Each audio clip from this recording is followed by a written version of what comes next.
장애인 문화복지신문 제302호 제3면 기사입니다. 경기도의회 서현옥 의원, 청년 주거 문제 및 경기도 장애인 고용 현실 질타. 경기도의회 서현옥 의원, 더불어민주당, 평택5, 은 354회 임시회 두 차 본회의에서 이재명 도지사와 이재정 교육감을 대상으로 청년 주거 문제와 경기도 산하 공공기관의 낮은 장애인 고용률에 대한 대책 마련 등 도정에 대한 질문을 진행했다. 서 의원은 지옥고라고 표현되는 불안정한 주거 현실과 나날이 증가하는 월세 등 주거비 부담에 대해 지적하며 청년 주거복지 향상을 위해 경기도의 선제적 정책 마련을 촉구했다. 또한 청년 주거 예산이 경기도 총 예산 대비 약 0.1%에도 미치지 못하는 문제, 현재의 경기도 기숙사 공급이 수요에 턱없이 부족한 문제 등을 지적했다. 이러한 문제 해결을 위해 서 의원은 서울시에 있는 모텔이나 호텔을 매입해 청년 기숙사 제공해야 한다고 제안하며 이재명 도지사에게 경기도 차원의 계획과 대책 마련을 촉구했다. 이후 경기도 교육청을 대상으로 한 질문에서도 경기도 교육청의 장애인 공무원 고용 현황이 1.74%에 불과한 점과 이로 인해 올해 납부한 장애인 고용부담금은 109억에 달한 점을 지적하며 장애인 공무원 채용률 미달에 대해 이재정 교육감에게 근본적인 개선을 촉구했다. 서현옥 의원은 마무리 발언을 통해 청년들이 자신을 위해 시간과 돈을 투자할 여유가 있어야 대한민국의 발전이 있다라고 밝히며 우리 청년들이 미래를 꿈꿀 수 있도록 적극적인 지원을 요청한다고 호소했다. 아울러 장애인이 가진 능력을 정당하게 평가하고 장애인들에게 평등한 고용 기회를 보장해야 한다고 촉구하며 도정 질문을 마쳤다. 1. 경험에서 취업까지 경기 징검다리 일자리 사업, 2기 참여자 모집. 경기도와 경기도 일자리재단은 취업 취약계층 등을 위한 경력 형성형 일자리 창출 지원 사업인 2020한 새로운 경기 징검다리 일자리 사업을 상반기에 이어 하반기에도 추진, 참여할 구직자를 모집한다고 3일 밝혔다. 새로운 경기 징검다리 일자리 사업은 취업 취약계층 등에게 공공 민간 분야에서 일 경험을 쌓고 직업 역량을 배양해 민간 일자리로 연계할 수 있도록 돕는 사업으로 경기도가 지난 2019년부터 추진한 사업이다. 올해는 총 32억 원의 사업비를 투입해 상반기 1기와 하반기 2기로 나눠 사업을 진행한다. 1기 사업에는 현재 공공형 45명, 민간형 35명이 참여하고 있으며 10월부터 추진될 2기 사업에는 경기도자재단, 경기신용보증재단, 코리아 경기도 주식회사 등 공공기관 18곳, 33개 직무에서 근무할 50명, 사회적 경제기업 23곳, 28개 직무, 일할 30명 등 총 80명을 선발한다. 신청 자격은 공공기관 사회적 경제기업의 경우 기준 중위소득 100% 이하 또는 취업 취약계층, 6개월 이상 장기실직자, 장애인, 북한 이탈 주민, 여성 가장 등인 도민이면 가능하다. 참여자들은 올해 10월부터 사업장에 배치돼 해당 기관에서 6개월간 근무를 통해 직무 역량과 경력을 쌓게 된다. 또한 개인별 교육훈련비를 최대 20만 원 범위 내에서 지원하고 직무 취업 역량 강화 교육도 실시한다. 참여자 임금은 2021년도 경기도 생활임금 수준으로 일일 84,320원이며 시급 1,540원 곱하기 쌓인 8시간, 징검다리 매니저를 통해 참여자 밀착 상담 및 일자리 정보 수시 제공 등을 통해 취업 연계를 도모할 계획이다. 이번 하반기 2기 사업 참여자는 9월 12일까지 모집하며 경기도 일자리재단 채용 홈페이지 oipin.서레민.co.kr을 통해 온라인 접수하면 된다.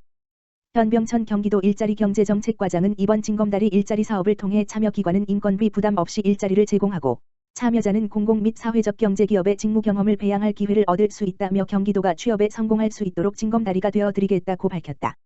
새로운 경기 징검다리 일자리 사업 참여자 모집에 대한 자세한 사항은 경기도 일자리재단 지역번호 031-270-9620으로 문의하여 안내받을 수 있다. 정윤경 도의원, 경기도 건강장애 학생 학부모들과 정담회 자리 가져. 경기도의회 교육기획위원회 위원장 정윤경 의원, 더불어민주당, 군포 1은 지난번 국회 전국 건강장애 학생 학부모 토론회에서 나온 경기도 건강장애 학생들의 민원을 청취하기 위해 30일 정담회 자리를 마련했다고 밝혔다. 이 정담회에서 건강장애 학생 학부모들은 건강장애 학생은 비장애 학생과 달리 다양한 방면에서 제약이 많다. 건강장애 학생의 특성을 고려한 학습기자재, 보조인력 및 보조공학기기 지원, 학습평가 방법 개선 및 다양한 교육기회 제공 등 학습적 지원은 물론 건강장애 학생들을 위한 심리상담이 절실하다며 토로했다. 이에 정윤경 위원장은 운영하고 있는 경기도 교육청 소관 조례를 잘 살피겠다며 타 부서의 협업이 필요한 부분은 소통을 통해 처리될 수 있도록 집행부서와 협의하겠다고 말했다. 또한 학교보건법이나 특수교육법 등 상위법령의 개정이 필요한 부분도 있겠지만 오늘 의견 주신 부분에 대해서 도교육청 관련 부서와 충분히 협의해서 건강장애 학생들이 비장애 학생들과 같이 학교 생활에 적응하여 평범한 일상생활을 할 수 있도록 지속적으로 관심을 갖고 노력하겠다고 덧붙였다. 한편 오늘 정담회는 코로나-19의 확산 및 장기화로 줌을 이용한 화상회의로 진행되었다. 경기도 9월 30일까지 제1회 경기도 평생학습대상 후보 공모. 경기도가 평생학습 문화 확산을 위해 관련 공로자를 시상하는 제1회 경기도 평생학습대상의 후보자 및 후보기관을 9월 6일부터 30일까지 공모한다. 경기도 평생학습 대상은 평생학습 문화를 확산한 공적이 있는 도민 등을 시상하기 위한 것으로 지난해 조례를 제정하고 올해부터 시행하게 됐다. 특히 코로나19로 인해 평생학습이 어려운 상황임에도 비대면 학습을 통해 성과를 이룬 사례를 발굴해 시상할 방침이다. 공모 대상은 평생학습에 대한 열정과 실천으로 성과를 이룬 경기도 거주 개인 학습자 또는 성인 교육자, 평생학습 참여 확대에 기여한 경기도 소재 활동 중인 기관 및 단체 지역 평생학습 발전과 저변 발전에 기여한 시, 군 등 3개 부문이다. 각 부문의 대상 1개, 우수상 1개, 장려상 2개를 시상한다.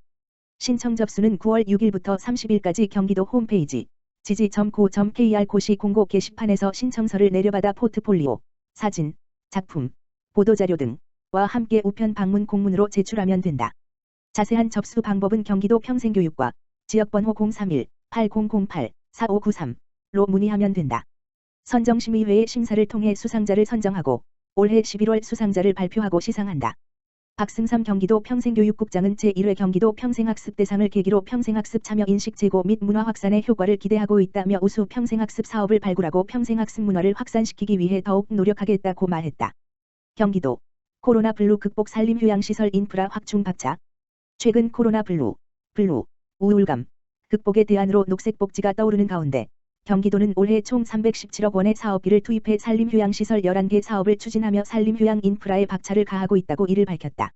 코로나19 장기화로 심신이 지친 도민들을 위해 자연휴양림, 수목원, 목재문화체험장, 유아숲체험원 조성, 등산로 정비 등 산림휴양시설을 확충해 산림복지 서비스를 제공할 계획이다. 특히 사회적 거리두기로 숲이나 산을 찾는 이들이 많아진 만큼 안전하고 쾌적한 등산 환경 조성을 위해 광교산 등 등산로 총 273km 구간에 대해 정비사업을 추진 중이며 그 일환으로 올해 43억 원 예산을 신규 편성해 등산로 이정표 정비, 경기명산 27쉼터 조성 사업을 실시하고 있다. 또한 도민들을 위한 산림복지 서비스 제공을 위해 산림체육, 목공체험, 숲체험 등 도민 수요를 반영한 다양한 맞춤형 체험 프로그램도 확대 운영함으로써 몸과 마음을 치유할 수 있는 기회를 제공하는 데도 주력한다. 지난해부터는 코로나19 확산 방지를 위해 기존 프로그램 운영과 별개로 동영상 프로그램 운영, 숲체험 키트 제작 배포, 찾아가는 숲교육 프로그램 등 다양한 비대면 숲체험 프로그램을 운영 중이다. 이를 위해 산림치유지도사 20명, 유아숲지도사 124명, 목공지도사 29명, 숲해설가 27명 등 총 201명의 산림복지 전문 인력이 도내 치유의 숲, 자연휴양림, 수목원, 유아숲체험원, 산림욕장 곳곳에 배치되어 활동하고 있다. 향후 도는 산림휴양 서비스의 지속적인 확대를 위해 올해부터 2023년까지 산림휴양시설을 200곳에서 230곳까지 늘리고 산림휴양 분야 일자리도 300명까지 점차적으로 확대할 예정이다. 경기도 북부자치경찰위원회, 경기북부형 위기아동 대응 모델 만든다. 최근 아동학대 사건 등으로 위기아동에 대한 사회적 관심이 높아지는 가운데 경기도 북부자치경찰위원회, 위원장 신현기, 가 경기북부형 위기아동 대응 모델 구축을 통한 신속하고 체계적인 아동 안전 확보에 나섰다. 경기도 북부자치경찰위원회는 최근 이 같은 내용의 위기아동 원스톱 보호체계 구축 계획을 위원회 자체 시책으로 심의 의결했다고 밝혔다. 위기아동 원스톱 보호체계 계획은 경기 북부자치경찰과 지자체가 기관 간 체계적 협력을 통해 초기 대응 능력을 한층 더 강화하는 데 목적을 두었다. 계획은 올 하반기부터 세 단계 추진을 위해 각 단계별로 경기 북부경찰청 및 지자체와 협력하여 세부 운영 계획을 마련해 시행할 예정이다. 이를 위해 북부자치경찰위원회는 그간 아동학대의 중대성을 인식하고 대응 방안에 대해 지속 검토하는 등 수차례 보완 등의 작업을 펼쳐왔다. 우선 올해 하반기에는 한 단계로 한 개 시군을 선정해 위기대응팀을 시범 설치 운영에 들어간다. 학대예방경찰관, 아포,과 지자체 아동학대 전담 공무원이 합동근무를 하며 사건 접수 시 신속한 동행 출동이 가능토록 할 방침이다. 또한 경찰과 지자체가 기관 간 신속한 정보 및 사례를 공유하고 아동 분야 전문가 등이 포함된 정책자문단의 의견 수렴 과정과 보호센터 역할 및 발전 방안에 대한 연구과제 용역 등 성과 분석을 통해 경기 북부형 위기아동 대응 모델을 보완해 나갈 계획이다. 이를 바탕으로 내년에는 두 단계로 위기대응팀을 타 시군으로 확대 운영한다. 아울러 위기아동보호센터 한 개소를 설치할 계획이다. 위기아동보호센터는 경찰 지자체 합동근무, 통합사례관리, 피해 아동 즉각 분리 후 긴급피난처 제공, 시설 연계 등 학대 피해를 입은 위기아동에 대한 원스톱 지원을 펼치는 역할을 할 전망이다. 세 단계로 2023년 이후부터는 정책 보완을 거쳐 시군 유휴건물, 치안센터 등을 활용해 위기아동보호센터를 경기 북부 전 지역으로 확대하는 등 경기 북부형 위기아동 대응 모델을 완성한다는 구상이다. 위원회는 이번 위기아동 원스톱 보호체계 구축을 통해 자치경찰 지자체의 신속한 동행 출동, 현행, 지자체 아동학대 전담 공무원 2인 1조 출동 개선, 경찰 1대시 지자체 1출동 가능, 각 기관별 학대 사례 정보 실시간 공유, 인력 운용 효율화 등이 가능해질 것으로 기대하고 있다. 신현기 경기도 북부자치경찰위원회 위원장은 아동학대 사건은 발생했을 때 국민들에게 미치는 파장이 굉장히 크다며 위원회에서 긴 시간 고민하고 연구한 시책인 만큼 경기 북부경찰청 및 각 시군과 긴밀한 협조관계를 구축해 사회적 약자 보호를 위한 안전망 역할을 하겠다고 말했다.